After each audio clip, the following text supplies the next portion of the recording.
On today's show, Tesla announces a brand new $45,000 variant of the Tesla Model 3 called the Tesla Model 3 Mid-Range.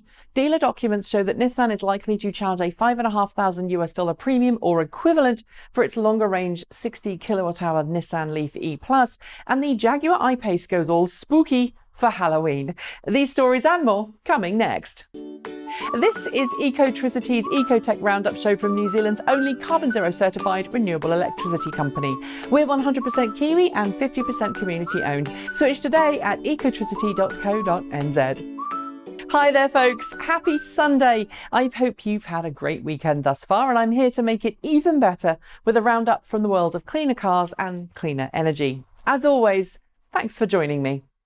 Kiwi buyers may not be able to get a Tesla Model 3 variant yet, but Tesla has just announced a brand new variant of the Model 3, the Model 3 mid-range. It's priced at $45,000 before incentives in the US, which is about 68,000 Kiwi dollars, and is offered as a rear-wheel drive model only. Given the way this car is described, I think the standard range Model 3 is still on the way, but how long you will have to wait is unclear. Tesla says it will be delivering the model in as little as 6 weeks. Oh, and if you want a longer range Model 3, Tesla has just axed the rear-wheel drive configuration completely, so it's dual motor or mid-range rear-wheel drive. Nissan is expected to bring its longer-range Leaf E+ to market at the start of next year, with a 60 kilowatt-hour battery pack with active thermal management and 100+ kilowatt DC quick charging as standard. This week, dealer documents ahead of that launch reveal that Nissan is preparing to offer a $5,500 premium or equivalent on each of its standard 2019 Leaf models for those who want the larger battery pack, importantly undercutting the entry-level Chevrolet Bolt EV. As soon as prices are official, I'll do a deep dive explaining them.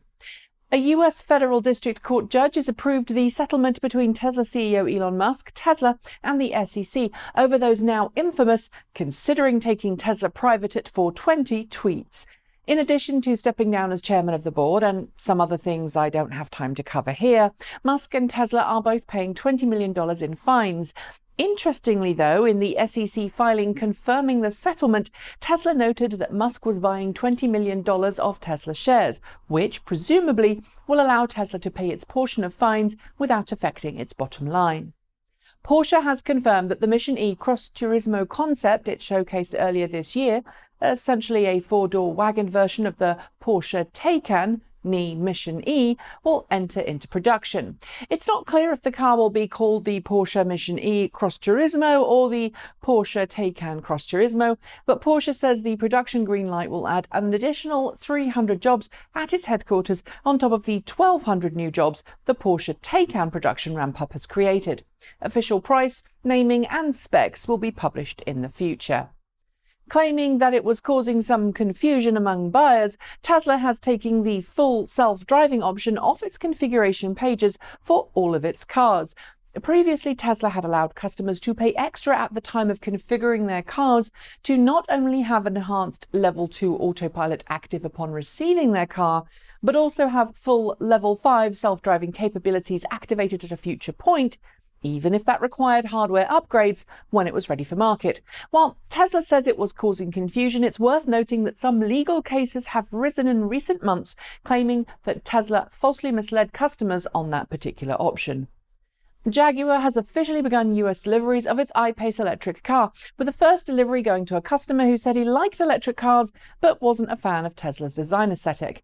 In order for those deliveries to start, of course, Jaguar needed an official EPA rating, which, as it turns out, isn't all that great. Despite its 90 kilowatt-hour battery pack, the iPace manages just 234 miles per charge, which is less than the Chevrolet Bolt EV and the Hyundai Kona Electric. Efficiency, it seems, isn't Jaguar's strong point.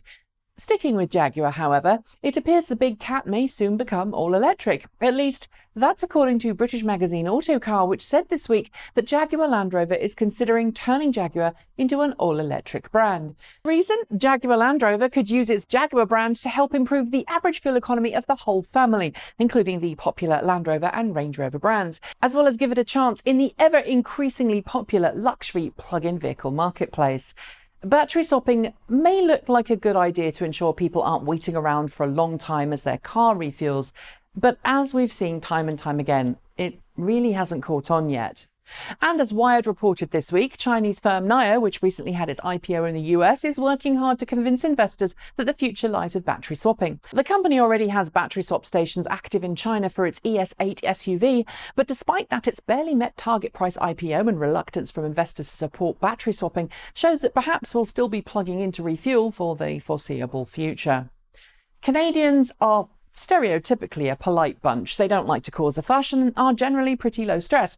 And as someone who is half Canadian, that's something I'm pretty proud of.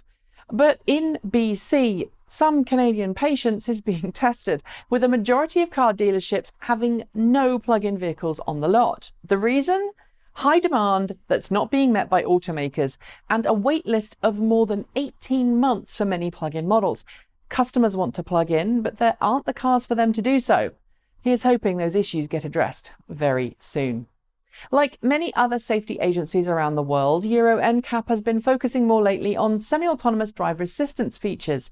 This week, it published a series of videos showcasing how various cars handle the now standard driver assistance tests.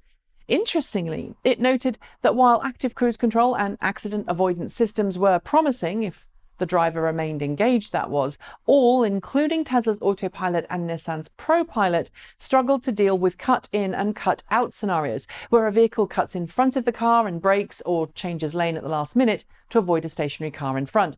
The tests are worth watching, so follow the link in the show notes to the press release.